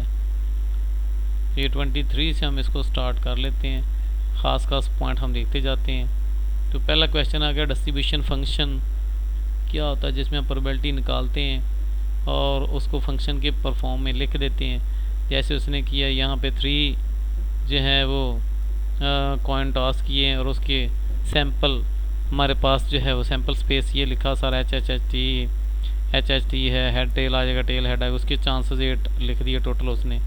और इसमें नंबर ऑफ सक्सेसिव प्रोबेबिलिटी जो है एक्स की वो 0 हेड आएगा, 1 हेड आएगा, 2 हेड आएगा, 3 हेड आएगा, जैसे 3 पे आ रहा है 2 टाइम हेड आ जाएगा, 1 टाइम नंबर ऑफ सक्सेसिव। तो एक्स 0 का मतलब है कि हेड जो है वो अपीयर नहीं हुआ, 1 टोटल 8 है सैम्पल, एक उसमें से आ जाएगा, तो 1/8 है। 1 टाइम आने के 3 चांसेस हैं, 2 टाइम आने के भी 3 चांसेस हैं, और 3 टाइम आने के 1 चांसेस हैं। तो ये टोटल उसकी प्रोबेबिलिटी थी। तो उसने इसको डिवाइड यहाँ पे नंबर ऑफ हेड्स को भी लिख दिया 0 to 1 और 7 प्रोबेबिलिटी लिख दी। Sum of probability is equal to 1 होता है। तो ये एक डिस्ट्रीब्यूशन फंक्शन हमारे पास जो है ये बन गया है। ये उसका उसने ग्राफ भी बनाया हुआ है, और इसकी कॉमुलेटिव फ्रीक्वेंसी भी उसको समीशन का पहली फ्रीक्वेंसी दूसरी ऐड करके लिख लेंगे, तीसरी 3, तो ये भी सम के इक्वल होता है। तो उसने फंक्शन को भी डिफाइन कर दिया, लेस दैन 0 तो 0 आता है, ग्रेटर दैन 0 लेस दैन 1 आ जाए तो 1/8 होता है, ग्रेटर दैन 1 लेस दैन इनके दरमियान वैल्यू। तो ये डिस्ट्रीब्यूशन फंक्शन उसने डिफाइन कर दिया, उसकी इंटरप्रिटेशन भी हमें बता रहा है कैसे करनी। उसके बाद हम आगे देखें, इसमें इतना कुछ पॉइंट्स नहीं है। नेक्स्ट में हम देख लेते हैं क्या कुछ है, जो इम्पोर्टेंट इसमें से पॉइंट्स आ जाएंगे वो मैं आपको बताता जाऊंगा। यहाँ पे एक्सपेक्टेड वैल्यू के लिए बता रहा है, देखें यहाँ पे क्या है एक्सपेक्टेड। कहता है कि expectation of a function of the random variable, क्या होता है एक्सपेक्टेशन एच का, तो expected value of x into F of x के बराबर होता है। यहाँ कहते हैं एक्स माइनस म्यू का स्केयर, अभी हमने फार्मूले के अंदर भी देखा, β1 की वैल्यू β2। ये फार्मूलों को अच्छी तरह से आप देख लें, ये लाजमी पूछ लेता है, पहला स्क्यूनेस के लिए, दूसरा कर्टोसिस के लिए β2 जो है। तो नॉर्मल डिस्ट्रीब्यूशन के अंदर एक्सपेक्टेड वैल्यू कांस्टेंट का कांस्टेंट ही होता है। ये भी हमने देखा था, एक्सपेक्टेड वैल्यू कांस्टेंट शुरू में आ जाता है और जो है वो कांस्टेंट का कांस्टेंट रह जाएगा। इस तरह के क्वेश्चन ऑब्जेक्टिव में, ये लाजमी इस तरह के ऑब्जेक्टिव में हमें पूछे थे उन्होंने कि अगर हम इससे मल्टीप्लाई करें ऑब्जेक्टिव में क्या होगा, तो 2 तो कॉमन आ जाएगा कांस्टेंट में, एक्सपेक्टेड वैल्यू ऑफ एक्स यानी उसका मीन निकाल लेंगे हम, प्लस 3 आ जाएगा। तो ये सिंपल जैसे ये उसने हमें फार्मूला दिया हुआ है, इसके मुताबिक हम यहाँ पे कि पहले एक्स है, इसमें आपने 0 पुट किया, 1 पुट किया, 2 पुट किया, वैल्यू आ गई, साथ साथ उसकी प्रोबेबिलिटी बन गई कितनी कितनी बनती है। फिर उसने एक्स और पी ऑफ एक्स को मल्टीप्लाई कर दिया, तो इसको मल्टीप्लाई करके जब सम करेंगे तो ये वैल्यू हमारे पास आती है, ये उसका मीन होता है। तो ये सिंपल उसने हमें ये फार्मूला दिया हुआ था, इसके अंदर हमने एक्स पुट करते गए, साथ पी ऑफ एक्स उसकी प्रोबेबिलिटी जो है ये आती गई। ठीक है, तो इस तरह हम इसको फार्मूले को सॉल्व भी कर लेते हैं। छोटा सा एक पॉइंट था, लेक्चर नंबर 24 के अंदर हमें बता रहा है ये कैवीज थ्योरम इनक्वलिटी जो क्या होती है, ये इसका फार्मूला है म्यू। बट ये ऐसे ही याद कर लें, बाद का फार्मूला वगैरह मिसिंग कर देता है कि ये के जो है -1/k² की इक्वल आएगा, ग्रेटर देन इक्वल, फार्मूले को मिसिंग क्या होता है। ऑब्जेक्टिव में आपसे पूछ सकते हैं कैवीज जो है इनक्वलिटी वाला, इसको सिर्फ फार्मूले के लिए आप देख लें। तो उसने इसकी स्टैंडर्डाइजेशन निकाल ली, एक्सपेक्टेड वैल्यू ऑफ एक्स देखें, एक्स पी ऑफ एक्स, कि मेरे पास एक्स है और उसकी पी ऑफ एक्स, उसका सम कर लेते हैं, हमारे पास उसकी वैल्यू आ जाती है। इसके बाद आगे हम अगर देखें, यहाँ पे भी एक्सपेक्टेड वैल्यू उसकी निकाल रहा है कैवीज थ्योरम के लिहाज से। नेक्स्ट हम जाएं, इसमें इतना ज़्यादा कोई पॉइंट्स नहीं हैं। रैंडम वेरिएबल में आ गई इसकी वैल्यू, ये भी नहीं है।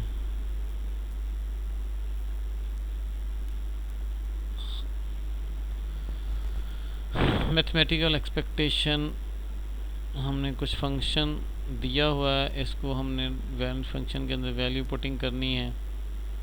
जैसे यहाँ पे कह रहे, छोटी सी एग्जांपल में भी आपको शॉर्ट में दे दें कि ये फंक्शन हमें दिया हुआ था, ये फंक्शन है -20 तो +20, एफ ऑफ एक्स हमने एक्सपेक्टेड वैल्यू निकालना था। तो इसकी हमने 2 जो है ये जब है इसमें ये फंक्शन की वैल्यू पुटिंग कर दी हमने, 2 कॉमन आ जाएगा, तो इसकी उसने इंटीग्रेशन ले ली है ओपन करने के बाद। तो ये कैलकुलेट किया तो 1.3 आ गई इसकी वैल्यू।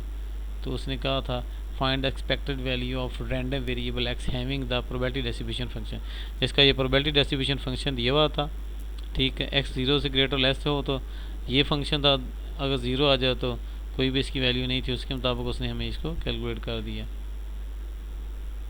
ये भी एक्सपेक्टेड वैल्यू के लिए कैलकुलेट किया, इसमें पुटिंग किया है, खोल दिया है, इसमें इंटीग्रेशन ले ली, वैल्यू पुटिंग कर दी लिमिट्स की, तो हमारे पास जो इसकी वैल्यू जो है वो आ चुकी है।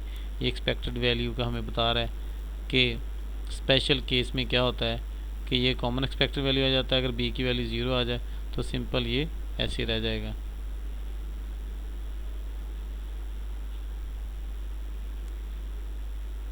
ये जॉइंट प्रोबेबिलिटी डिस्ट्रीब्यूशन आ गया। यहाँ पे मैंने कहा था ना वाई की वैल्यू को कॉलम को सम करता है तो वाई बन जाता है, रो को सम करेगा तो जी ऑफ एक्स आ जाता है। सारे का सम जो है प्रोबेबिलिटी डिस्ट्रीब्यूशन एक्स और वाई दोनों का जो ये भी 1 के इक्वल ही होता है।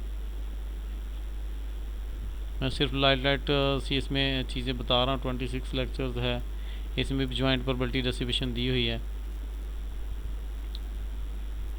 तो इसमें एक्स के अगेंस्ट एक्स को फिक्स कर लेते हैं, वाई के साथ सारे निकाल लेते हैं। जैसे यहाँ पे h1 उसने निकाला हुआ है तो summation 0 to 2 f of x x ये है और h1 इसके साथ फिक्स कर लिए कि जहाँ पे h1 होगा y की वैल्यू 1 होगी, उसके साथ हम x को मिलाएंगे कहाँ कहाँ पे y की वैल्यू 1 है। तो 6 और 28 टेबल से इनको उसने ऐड कर लिया। कहीं पे y की वैल्यू को फिक्स कर लेता है, कभी h की वैल्यू को फिक्स करके उसके साथ दूसरी वैल्यू जाइए फाइंड करता है। इसको कोई क्वेश्चन दे एक्स और वाई वैल्यू से ये प्रोबेबिलिटी दी हुई और इसका जॉइंट प्रोबेबिलिटी डिस्ट्रीब्यूशन टेबल उसने बना दिया है। 1 का 1 के साथ 1 का 2 के साथ ये प्रोबेबिलिटी कौन सी बनती है वो पुटिंग करके निकाल ली। Expected value of x y summation x of y multiple भी निकाल ली, ये सारी वैल्यू फाइंड करने के लिए दे रहे हैं। तो ये उसने सारी एक्सपेक्टेड वैल्यू ऑफ एक्स भी निकाल ली है, वाई का भी निकाल लिया है, साथ दोनों का समीशन भी निकाल लिया, मल्टीपल भी निकाल लिया है, दोनों का सारी वैल्यू उसने हमें निकाल दी। तो इसके अंदर भी कुछ वैल्यू दी हुई एक्स और वाई की, ऐसे टेबल दे के ऐसे वैल्यू आपको पुट करने के लिए 5 मार्क्स का दे सकता है सॉल्व करने के लिए। Rose correlation coefficient of the two random variable expected x minus expected value x y minus y और सिग्मा एक्स का स्केयर सिग्मा वाई का ये कोवेरियंस हम इसको निकाल लेते हैं। वैल्यूज़ ने हमें ये दी हुई है कोवेरियंस के मुताबिक। यहाँ पे भी वही मार्जिनल डिस्ट्रीब्यूशन दे रहा है। ये भी कोई शॉर्ट में आपको पूछ सकता है लॉन्ग के अंदर क्वेश्चन। बाइनोमियल डिस्ट्रीब्यूशन क्या होती है इसको ख़ास तौर पे हम देख लेते हैं कि इसमें ये कुछ पॉइंट्स इसकी दी हुई हैं प्रॉपर्टीज़ कि ये फिक्स होता है। Total number of tosses 5 is fix in advance, पहले पता होता है। 1 नंबर 2 हर एक के चांसेस होंगे। तो यहाँ पे उसके कुछ पैरामीटर्स दिए होंगे। प्रॉपर्टीज़ ऑफ नॉर्मल प्रॉपर्टीज से पूछ लेता है। एवरी ट्रायल है सक्सेस फेरल हो सकता है, 2 ही चांस हैं n और p जो है p इसके n फिक्स वैल्यू एडवांस में होती है। तो ये 28 के अंदर हमें दिया दो n और p इसके 2 पैरामीटर्स हैं बाइनोमियल डिस्ट्रीब्यूशन के। ये उसका फार्मूला आ गया। तो इसके अंदर आप वैल्यू पुटिंग करते जाएंगे जो भी हमें देगा। जैसे यहाँ पे उसने हमें दोनों की प्रोबेबिलिटी निकाली 1/2 है चांस उनके 5 और x है। तो पहले 0 पे इसको चेक करते हैं, 0 पुट कर देते हैं, उस पर इसकी प्रोबेबिलिटी निकलाती है। फिर 1 पे प्रोबेबिलिटी, 2 पे प्रोबेबिलिटी। असाइनमेंट्स में भी इस तरह की चीज़ें दी हुई थी। तो बाइनोमियल डिस्ट्रीब्यूशन के अंदर हम स्टैंडर्ड डेविएशन NPQ ये फार्मूला आपको पता होना चाहिए। ये उसका बाइनोमियल का जनरल फार्मूला, ये स्टैंडर्ड डेविएशन का है। देखें expected value of x mu NP, n को p से मल्टी और वेरिएंस के लिए NPQ स्टैंडर्ड डेविएशन उसी का अंडर रूट ले लेंगे, पुटिंग करेंगे। ये इस तरह का आपको ये इंपॉर्टेंट है। ये पॉइंट वैल्यू दी होती है n और p की, तो कहते हैं वेरिएंस और मीन निकालें। तो NP का फार्मूला लगाएं, सिंपल n और p को मल्टीप्लाई करें, NPQ को मल्टीप्लाई करें तो हमारे पास उसका वेरिएंस आ जाता है। Coefficient variance sigma over n multiply करें 100 से तो हमें कोफिशिएंट ऑफ वेरिएशन का पता चल जाता है, कोफिशिएंट कितना वेरी कर रहा है। उसके बाद ये सारा टेबल दिया हुआ था, उसने पुटिंग करके इसका बाइनोमियल डिस्ट्रीब्यूशन का आ गई, इसकी एक्सपेक्टेड वैल्यू, ऑब्जर्व्ड वैल्यू आ गई, एक्सपेक्टेड वैल्यू आ गई। ये भी प्रॉपर्टी ऑफ नॉर्मल एक्सपेरिमेंट बता रहा हमें।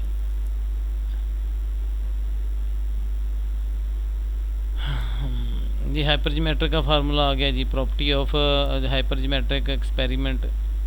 इसके अंदर जो हैं ये इसके जो कहलाते हैं 3 हैं ज्योमेट्रिक हाइपर के parameters, n capital n small n और के। ये भी ऑब्जेक्टिव में आपको दे सकते हैं। ये फार्मूला पता होना चाहिए ये क्या है आपको, और ये इसके पैरामीटर्स क्या हैं।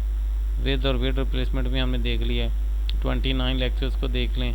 तो इसके अंदर भी इसकी इम्प्लीमेंटेशन प्रॉपर्टीज़ दी हुई हैं, इनको थोड़ा सा आपने ज़रूर देख लेना है। ये तीनों की बाइनोमियल की, हाइपर की और पाइथन की प्रोबेबिलिटी आ जाएगी। इसके पैरामीटर्स कौन से हैं, इसमें कैपिटल N पे के 3 पैरामीटर्स हमें बता रहा है। तो ये इन चीज़ों को आपने वैल्यू को इम्प्लीमेंट करना आना चाहिए। ये प्रॉपर्टी ऑफ एप्रोक्सीमेटिक डिस्ट्रीब्यूशन हमें दे रहा है। म्यू जो है वो n into K, n K over capital n है, और ये जो हमारे सिग्मा स्केयर है n K over n, n minus capital n minus small K जो है capital n minus small n capital n minus 1। तो ये इस फार्मूले के ज़रिए से हम स्टैंडर्ड डेविएशन और इसकी मीन और म्यू निकाल सकते हैं। उसके बाद हमारे पास आ गया पॉइसन डिस्ट्रीब्यूशन। तो इसके अंदर नंबर ऑफ पैरामीटर सिर्फ म्यू ही है, म्यू एन पी के इक्वल इसके अंदर भी। अब देखें पीछे आया था इसका एप्रोक्सीमेटर का भी एन पी था और इसका भी एन पी, दोनों का जो है वो मीन इक्वल है। अगर पॉइंट पे आ भी सकता है ऑब्जेक्टिव के अंदर। ई की पावर म्यू है, म्यू की एक्स है और एक्स का फैक्टोरियल है। ये हमारे पास उसका फार्मूला हमें दे रहा है, ये हमें पॉइंट्स में दे सकता है। कहते एन इज़ 20 और मोर हो और पी की वैल्यू 0.0 से लेस हो, तो देन हमारी जो है ये पॉइसन डिस्ट्रीब्यूशन वाला फार्मूला हम अप्लाई कर देते हैं इसके ऊपर। ये उसने इसमें वैल्यू पुटिंग भी की हुई है। ये एवरेज नंबर ऑफ लैम्डा इसमें क्या होता है फार्मूले के अंदर, ये पूछ सकता है ऑब्जेक्टिव के अंदर। ये उसमें वैल्यू दी होती है बात का लैम्डा की टी की, तो हमने जस्ट इस फार्मूले में पुटिंग करके इसकी वैल्यू निकालना होती है। Property of the Poisson distribution की क्या है, एक्सपेक्टेबल इफेक्ट्स म्यू होता है, वेरिएंस इसको भी म्यू, यानी मीन पॉइसन के अंदर दोनों जो है मीन म्यू और स्टैंडर्ड डेविएशन दोनों इक्वल होते हैं। ये भी इसमें एक पॉइंट है ख़ास याद रखने वाला। फिटिंग पॉइसन के लिए हमें देखने की ज़रूरत नहीं है, ये भी ओवर ए या वैल्यू पुट करते हैं फंक्शन, तो ये इसके 1 के इक्वल हमारे पास आ जाता है proper function, probability distribution function. इसमें भी इसकी वैल्यू जो ए प्लस बी ओवर 2 और वेरिएंस होता है बी माइनस ए ओवर 12 का स्केयर। तो ये यूनिफॉर्म डिस्ट्रीब्यूशन की हमें बता रहा है। रेक्टेंगल के अंदर हमने एरिया वगैरह देखना। 30 एच के अंदर आ गया mathematical definition important properties. z हमारे पास ये फार्मूला नॉर्मल डिस्ट्रीब्यूशन का फार्मूला आ गया 1 ओवर सिग्मा 2 पाई 1। ये आप ऑब्जेक्टिव में इसको याद कर लें, ऑब्जेक्टिव में ये पॉइंट आ सकता है। प्रॉपर्टी ऑफ नॉर्मल डिस्ट्रीब्यूशन की हमें बता रहा है क्या है इसकी। प्रॉपर्टी नंबर 2 के अंदर नॉर्मल कर्व इज कहता है asymptotic to x axis when जो है x approach plus minus infinity. 3 number property में हमें बता रहा है सिमेट्री के 50% जो है एरिया लेफ्ट तरफ 50% राइट तरफ होता है। 4 नंबर प्रॉपर्टी के अंदर म्यू जो है मीन मीडियन मॉड इक्वल होते हैं। 5 नंबर प्रॉपर्टी के अंदर कह रहा है कि distribution is absolutely symmetrical hence mu 3 the third movement about mean is 0। तीसरा मूवमेंट अगर 0 आ जाए तो उसको सिमेट्रिक एब्सोल्युटली सिमेट्रिकल होती है। 6 प्रॉपर्टी, ये प्रॉपर्टीज़ को ज़रूर आपने थोड़ा सा देख लेना है। मैथमेटिकल प्रूव दैट म्यू 4 जो है वो 3s की पावर 4 के इक्वल होता है, 3s की पावर 4। नॉर्मल डिस्ट्रीब्यूशन हो तो बीटा ये लाजमी आपको पॉइंट पेपर में आएगा। बीटा 1 नॉर्मल में के अंदर 0 और बीटा 2 जो है कोटोसिस का ये 3 होता है। ये लाजमी पूछा, और बीटा 1 बीटा 2 पूछ भी सकते हो बिकॉज ऑफ दैट क्या कहता है normal distribution beta 2 comes out to be 3 okay, that is why the value has been taken from the distribution के the amount of peakness of the normal distribution has been taken as a standard deviation। Standard deviation उसकी peak का पता चल जाता है, जितना ज़्यादा standard deviation होगा उतना भी पीक उसकी ज़्यादा बनती जाएगी।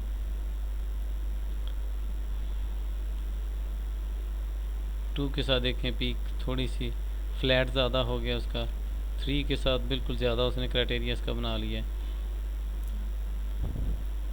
जैसे जैसे हमारे पास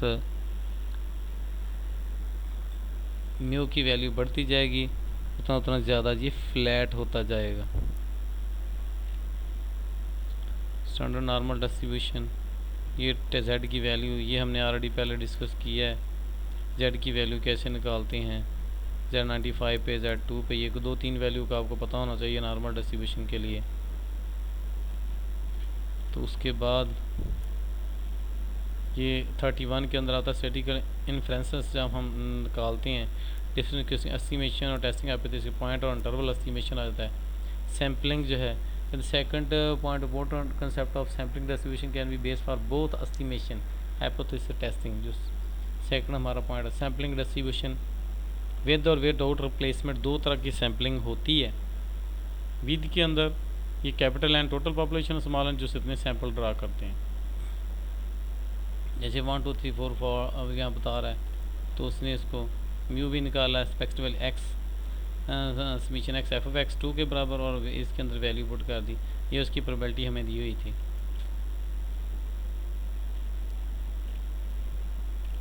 इसको आगे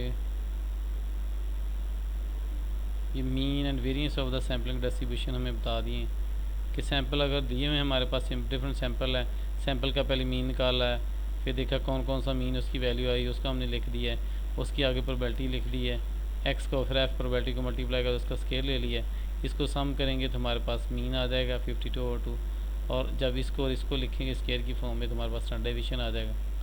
ये देखो म्यू, ये प्रॉपर्टी नंबर 1 होती है कि सैंपल डिस्ट्रीब्यूशन का विद ऑटो प्लेसमेंट के अंदर mu x bar equal to mu, sample का मीन निकालें पॉपुलेशन का दोनों इक्वल आएंगे, तो म्यू इक्वल टू 2 है, यही पॉपुलेशन का आ जाएगा। ऐसे कह के दूसरी भी आपसे पूछ सकता है। इसी तरह अगर आपको सैंपल का दे दिया जाए स्टैंडर्ड डेविएशन और आपको कहा जाए कि आप विद ऑटो प्लेसमेंट का निकालें तो आप उसका भी निकाल सकते हैं कि आपको यहाँ पे पॉपुलेशन का दिया वो पुट करें, सैंपल पे डिवाइड करें, आपके पास सैंपल का आ जाएगा, तो वो भी 1 आ गया यहाँ देखें वैल्यू। और इसी तरह वेद और स्पेसमेंट का फार्मूला ये पेपर में पूछ लेता है, इस तरह की चीज़ें लाजमी आपने ये देखनी है। जो सिर्फ अहम पॉइंट है मैं थोड़े से आपके साथ डिस्कस कर रहा हूँ।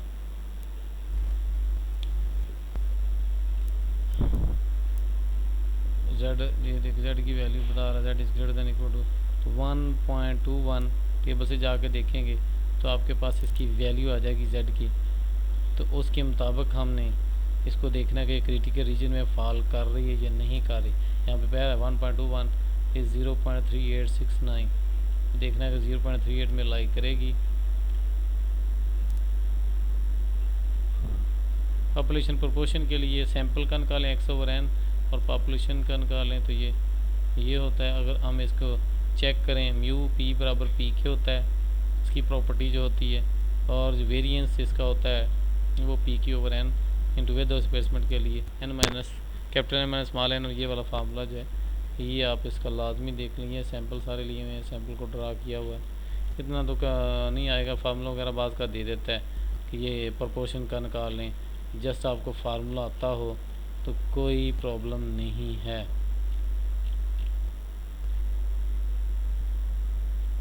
ये सारे के सारे x का डिफरेंस दूसरे वेरिएबल का डिफरेंस निकाल लिया, दोनों का डिफरेंस x माइनस x2 का डिफरेंस ये आ गया, दोनों का फ़र्क माइनस कर दिया है। x को x के साथ, x को 2 के साथ, 3 के साथ, 4 के साथ, ये सारी वैल्यू का डिफरेंस निकाला है। फिर उनका टेली मार्क्स निकाला है, उनकी फ्रीक्वेंसी बनाई है, फ्रीक्वेंसी को इसके साथ मल्टीप्लाई किया है, ठीक है, डिफरेंस के साथ सिंगल डिफरेंस आ गया है तो d का स्केयर लेके डिफरेंस को उसके साथ, तो ये म्यू x माइनस x बार निशन x, तो ये फार्मूला उसने दे दिया हमें। कुछ ये वाले पॉइंट्स को आप देख लें, 33 में सैम्पलिंग एस्टिमेशन और पॉइंट एस्टिमेशन को डिस्कस किया है। यदि इस तरह वैल्यू आपको कुछ गिवन होंगी, फार्मूला आपने लगाना होगा कि म्यू एक्स बार और म्यू के स्केयर का डिफरेंस 3.0 आ रहा है, स्टैंडर्ड डेविएशन इसके अंदर पुट करके उसकी वैल्यू भी निकाल रहा है, ट्रांसफ़र इस दूसरे के अंदर चेंज कर रहा है, कितनी वैल्यू जेड की आ जाएगी।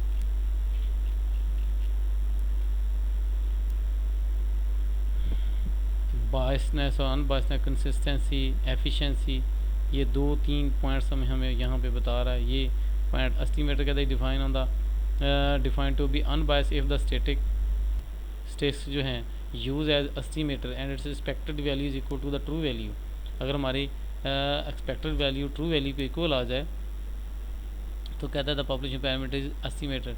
इन अदर वर्ड थीटा कहता है एस्टिमेटर ऑफ थीटा हेड जो है पैरामीटर थीटा को, theta head will be called unbiased. तो अदरवाइज ये अनबायस्ड कहलाता है अगर इसके इक्वल आ जाए। देखो unbiased estimator if expected value of x के हेड थीटा के हेड की इक्वल टू थीटा के आगे ना इक्वल आए तो हम इसको बायस कह देते हैं। अगर ट्रू वैल्यू एक्सपेक्टेड वैल्यू के इक्वल आ जाए तो वो क्या है, अनबायस्ड है, और अगर उसके बराबर नहीं आती तो वो बायस्ड है। ये ज़रूर आप ज़हन में रखें। एक्स बार कहता है ये एस्टिमेटर पॉपुलेशन म्यू का एक्सपेक्टेड वैल्यू ऑफ एक्स बार जो है ये म्यू के बराबर होती है, तो हम इसको कह सकते हैं कि ये एक्स बार इसका अनबायस्ड एक्स बार का अनबायस्ड एस्टिमेटर ऑफ म्यू है, क्योंकि एक्सपेक्टेड वैल्यू जो है उसके बराबर आ जाता है। ये भी बड़ा इसमें पॉइंट्स था।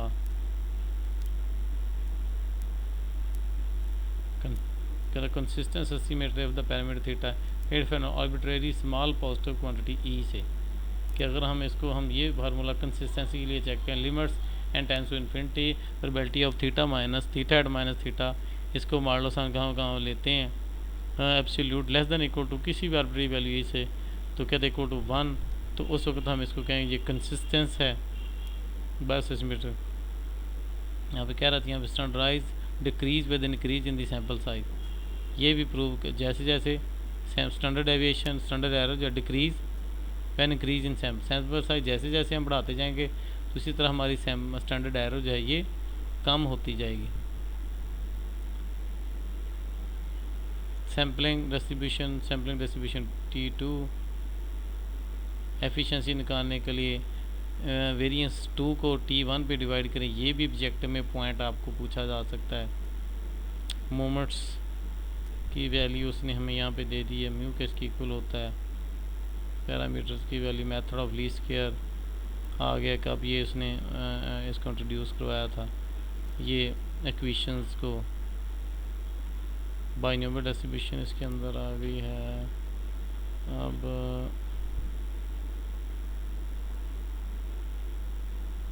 95% को ये कैलकुलेट वगैरह आप जनरल सिंपल करके क्वेश्चन के अंदर पुट कर सकते हैं। 95% कहता है कि प्रोबेबिलिटी आप निकालें कि x plus 91.96 sigma over N under root, उसने इसको लिख दिया प्लस माइनस सिंपल की फॉर्म में, ये जर्नल फार्मूला लिख दिया कि हमने कॉन्फिडेंस इंटरवल निकालना है इसका, तो इस तरह 0.5 पे ये वैल्यू हम निकाल सकते हैं 95 पे।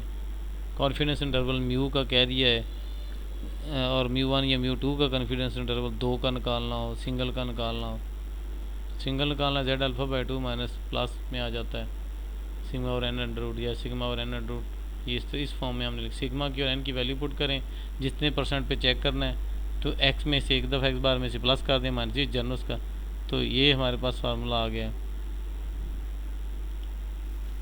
सैंपल के लिए। 1 माइनस अल्फ़ा % हमारा जो एक्सेप्टेंस रीजन है, और अल्फ़ा/2 जो है ये रिजेक्शन रीजन कहलाता है। 1 माइनस 99% क्या जाए, तो इसको उधर ले जाते हैं, माइनस कर देते हैं, 1 में से निकालें 0.00। इसी तरह z अल्फ़ा बाई 2 2.58 है। 1 माइनस अल्फ़ा जो है ये 90% 10 पे, और ये जो है 1 टेस्ट के लिए 1.648, ये सारी वैल्यू हमें बता रहा है लहदा 95 पे z अल्फ़ा बाई 2 1.96।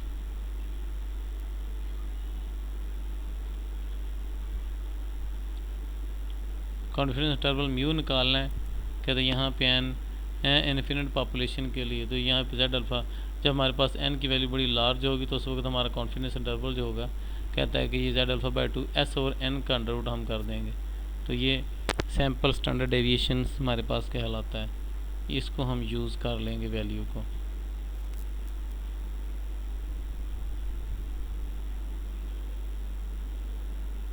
ये पॉपुलेशन प्रोपोर्शन के लिए हमें बता रहा है। एक जैसे फार्मूले वगैरह हैं, ये फार्मूले वगैरह आप देख लेंगे, पुटिंग करेंगे तो ये आ जाएगा, इतना ज़्यादा कोई इसमें कोई प्रॉब्लम वाली बात नहीं है। ये जस्ट फार्मूले वगैरह आपने नॉल अल्टरनेटिव हाइपोथेसिस क्या है, नल हाइपोथेसिस क्या है। नल हाइपोथेसिस जनरली यूटेड by H0 hypothesis which is to be tested, जिसको टेस्ट करना है for the possible rejection reason, कहता है यहाँ पे nullification under the assumption is true. ये नल हाइपोथेसिस बता alternative hypothesis which is other any other hypothesis which भी कहता है willing to save and null hypothesis reject. जब रिजेक्ट करेंगे तो उसके विलिंग में ऑपोजिट में क्या रखेंगे, लेवल ऑफ सिंगिंग, कहता है कि यहाँ probability of committing type 1 error is also called level of, यानी गलती हम कर, ये टेबल बड़ा अहम है। देखिए पहले मैंने ऑब्जेक्टिव में भी डिस्कस किया था, तो यहाँ पे ट्रू हमने सिचुएशन देखनी है, इसके अंदर क्या है कि H1 इज़ ट्रू है। अगर ट्रू है हम एक्सेप्ट कर रहे हैं H1 को, कोई एरर नहीं है। अगर ट्रू है रिजेक्ट कर रहे हैं तो टाइप 1 एरर, कि ट्रू था गलत बंदे को हमने सिलेक्ट नहीं किया, एक गलती हमने की सिलेक्ट, और दूसरा टाइप 2 के H तो फॉल्स है ही नहीं, ये गलत बंदा है, ठीक है, उसको नहीं ले रहे, ठीक है, रॉन्ग डिसीजन है, गलत बंदा था, हमने उसको एक्सेप्ट कर लिया तो टाइप 2 एरर आ गई। अगर हम उसको एक्सेप्ट नहीं कर रहे तो नो एरर है। तो ये टाइप 1 एरर और टाइप 2 एरर में आ जाता है। सही बंदे को ना सिलेक्ट किया जाए, H1 हमारा ट्रू था, हमने नहीं लिया, और उसको ले लिया तो करेक्ट डिसीजन, नहीं ले रहा तो टाइप 1 एरर, ये गलती की। और हमारे पास H1 फॉल्स था, हमने उसको ले लिया, एक्सेप्ट कर लिया, तो सेकंड गलती कर दी, गलत भी था और उसे सिलेक्ट भी कर लिया। और अगर हम उसे नहीं ले रहे तो नहीं गलती कर रहे। तो हम इसको देखो, अल्फ़ा जो होता है इसको प्रोबेबिलिटी ऑफ टाइप 1 एरर भी कहते हैं, रिजेक्टिंग ऑफ नल हाइपोथेसिस भी कह देते हैं। तो ये हम रिजेक्ट कर रहे होते हैं H0 एट ना जी ट्रू। और बी जो है बीटा जो सेकंड टाइप की एरर है, एक्सेप्ट एट 1 इज फॉल्स। तो ये ऐसे भी H1 अल्फ़ा, ये टाइप 1 एरर, टाइप 2 एरर बड़ी इंपॉर्टेंट है। ये टेबल आपके लिए लेवल ऑफ सिग्निफिकेंस के लिए इसको आपने ज़रूर टेस्टिंग हाइपोथेसिस के लिए क्रिटिकल रीजन, एक्सेप्टेंस रीजन छोटी सी फिगर बना के अगर पूछ रहे थोड़ा सा आप डिफाइन कर सकते हैं। कितने 1.9 पे से ग्रेटर वैल्यू आ जाएगी तो हम इसको रिजेक्ट कर देंगे, क्रिटिकल रीजन में फॉल करेगी। और अगर यहाँ पे इसकी एक्सेप्टेंस रीजन में आ जाएगी वैल्यू तो फिर हम इसको एक्सेप्ट कर लेंगे। तो इस तरह की ये सारी हमें चीज़ें बता रहा है। 38 के अंदर general property of testing hypothesis के लिए क्या क्या प्रॉपर्टी लगानी है, कब एक्सेप्ट करना है, रिजेक्ट करना है।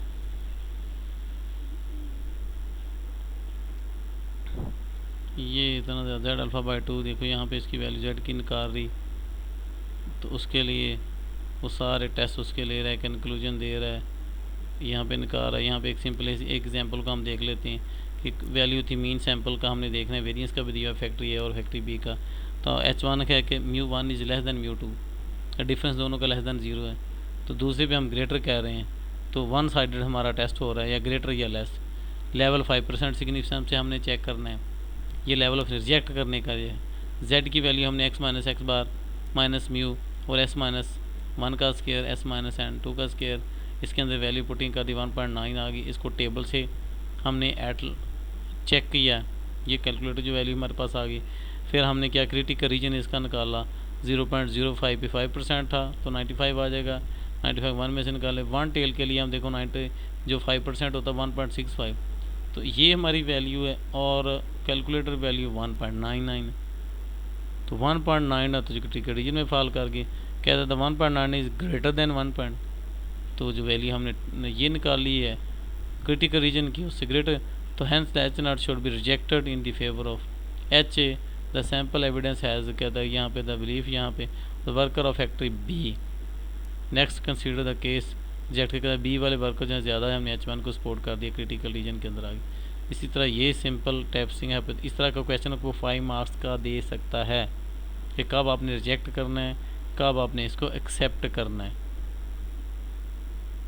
ये पॉपुलेशन प्रोपोर्शन के लिए आ गया, रिजेक्शन रिजेक्ट करना या फिर इसके 5 स्टेप होते हैं कि पहले हमने नंबर स्टेप के अंदर नाल या अल्टरनेटिव हाइपोथेसिस को सपोर्ट करना है, दूसरा लेवल ऑफ सिग्निफिकेंस क्या है, तीसरे में Z स्टैटिस्टिक Z की वैल्यू कैलकुलेट करनी होती है, चौथे पॉइंट में हमने उसकी फार्मूला दे दिया है कि उसको कैलकुलेट कर लिए, और चौथे पॉइंट में कैलकुलेशन वगैरह कर ली, और 5 पॉइंट के अंदर हमने Z की वैल्यू क्रिटिकल रीजन की वैल्यू फाइंड कर ली। फिर एंड पे 6 पॉइंट के अंदर हमने इसका कंक्लूजन ड्रा कर देना होता है कि अगर हमारी कैलकुलेटर वैल्यू जो है वो ग्रेटर आ गई है जो टेबल्ड वैल्यू से, तो उस वक्त हम H0 को रिजेक्ट कर देते हैं। अब यहाँ पे हमारी माइनस में आई वैल्यू, कैलकुलेटर वैल्यू हमारी जो है वो पॉजिटिव में है, तो यहाँ पे पॉजिटिव किस द कैलकुलेटर वैल्यू Z जो है does not fall in the critical, वो एक्सेप्ट दैट नल हाइपोथेसिस, हमने नल हाइपोथेसिस को एक्सेप्ट कर लिया। तो T टेस्ट के लिए बता रहा है, Z टेस्ट के लिए इस तरह की कुछ ये वैल्यू हमें दे रहा है। डिग्री ऑफ फ्रीडम हम यहाँ पे देख लेते हैं, V की वैल्यू इधर से देख लेते हैं, अल्फ़ा की वैल्यू इधर से देख लेते हैं। जिस तरह हमें वो V degree of freedom T की वैल्यू को पता चल जाता है। ये T देखो 0.025 तो 12 पे देखना है, तो जब 0.025 को 12 पे देखेंगे 0.025 इसको, और वैल्यू उसकी हम दे रहा है 12 पे देखेंगे तो 0.025 2.197 जो है ये इसी तरह है, देखो 2.179 जो है ये वैल्यू दे रहा है। तो इस तरह हम उसकी टेबल से वैल्यू जो है ये देख लेते हैं। तो ये दोनों क्रिटिकल रीजन में है 0.05 0.0 alpha by 2 degree of freedom, ये एक्सेप्टेंस रीजन है। तो जब इसको 0.05 पे हम अल्फ़ा बाई 2 करके देखते हैं कॉन्फिडेंस इंटरवल पे, तो V डिग्री ऑफ फ्रीडम होता है साफ, तो T x minus mu not S over N under root, ये उसका फार्मूला टी का। टी की वैल्यू हम टेबल से देख लेते हैं।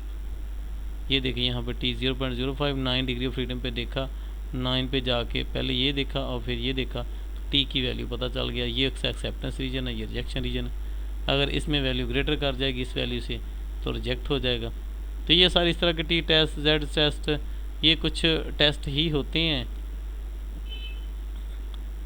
ये हमें कह रहा है कि T distribution the case of paired observation, अगर पेयर की शक्ल में ऑब्जर्वेशन, जैसे वेट बिफोर और आफ्टर एक ही चीज़ है, दो वेट ले रही है, इनका डिफरेंस हमने देखना है, तो उसके लिए भी टी टेस्ट देखा है कि अभी वेट में इंक्रीज़ है या डिक्रीज़ है, क्या इसमें वैल्यू देखो। यहाँ कह रहा म्यू डी 0 है, कह रहा कोई फ़र्क नहीं है पहले और बाद में, यहाँ उसका फ़र्क है। तो ये हमने देखना है लेवल 5 पर। टी डिस्ट्रीब्यूशन उसने यूज़ कर ली है, इनमें डिफरेंस ले लिया है, उसका स्केयर ले लिया है, फिर उसने डी निकाल लिया है, समीशन डी ओवर एन, और फिर सिग्मा स्केयर निकाल लिया, दोनों की वैल्यू पुटिंग की है टी डिस्ट्रीब्यूशन, तो हमारे पास 2.09 आ गई। क्रिटिकल रीजन उसने देखा टी की वैल्यू 9 पे 2.2, तो ये तो ग्रेटर है, तो इसका मतलब हम रिजेक्ट कर लेंगे। कहता है कैलकुलेट वैल्यू ऑफ टी, ये कैलकुलेटर है 2.09, does not fall in the critical region, so we accept H not and may conclude that the data do not provide sufficient evidence to indicate that the, यहाँ पे कहता है programme affect average weight, तो ये average weight को affect कर रहा है, कोई सफिशिएंट एविडेंस नहीं है। तो ये टी डिस्ट्रीब्यूशन का था, बस इसी तरह बीटा 1 बीटा 2 ये वैल्यू कुछ ले रहा है। ये परसेंटेज को आप देखते जाएं, ये टेबल दिया होता है, तो ये काफ़ी हमारी लेंथी जो है ये हो गई है वीडियो। तो थैंक्स फॉर वाचिंग। इस तरह की जो है ना मोटी मोटी चीज़ें मैंने जो डिस्कस की है, beta 1 2 confusion interval, level of significance है, टेस्ट, तो इनको देखता गो थ्रू हो जाएं, देख लें, इन पॉइंट्स को अच्छी तरह से तैयार कर लें। जो सेकंड के हमारे क्विज़ वगैरह आए थे यहाँ पे, इनको अच्छी तरह से पढ़ लें। जो भी क्विज़ है इसकी मैंने वीडियो दी हुई है, वीडियो देख के आप वहाँ से देख सकते हैं। ये देखें सैंपल दे रहा है, सैंपल स्टैंडर्डाइजेशन क्या कहलाता है, कब हमने एक्सेप्ट करना होता है, कब रिजेक्ट करना होता है। ये कुछ क्विज़ेज़ भी मैंने पहले दिए थे, तो ये काफ़ी सारे क्विज़ेज़ हैं। मैं इसको जल्दी से आपके सामने मूव कर रहा हूँ, इनको आप जो है वो देख सकते हैं। तो ये तकरीबन 40 क्विज़ेज़ हैं, तो वो मैं आपके साथ ये शेयर कर रहा हूँ। आंसर मैंने लगाए हुए हैं, मे भी कोई एक आध शायद इसमें गलत लग गया हो, आप इसको चेक कर सकते हैं। ये 40 के 40 थे quiz. Thanks for watching. Okay, अल्लाह हाफिज़।